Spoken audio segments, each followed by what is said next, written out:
اس کتاب کا اتارا جانا اللہ کی طرف سے ہے جو غالب ہے، حکمت والا ہے۔ اے پیغمبر، ہم نے یہ کتاب تمہاری طرف سچائی کے ساتھ نازل کی ہے، تو اللہ کی عبادت کرو، یعنی اس کی عبادت کو شرک سے خالص کر کے۔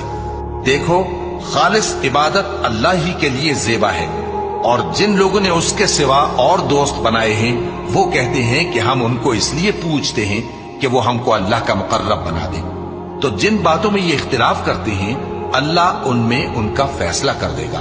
بے شک اللہ اس شخص کو جو جھوٹا ناشکرا ہے ہدایت نہیں دیتا۔ اگر اللہ کسی کو اپنا بیٹا بنانا چاہتا تو اپنی مخلوق میں سے جس کو چاہتا منتخب کر لیتا۔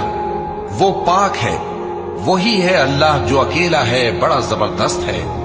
اسی نے آسمانوں اور زمین کو تدبیر کے ساتھ پیدا کیا ہے، اور وہی رات کو دن پر لپیٹتا اور دن کو رات پر لپیٹتا ہے، اور اسی نے سورج اور چاند کو کام میں لگا رکھا ہے، سب ایک وقت مقرر تک چلتے رہیں گے۔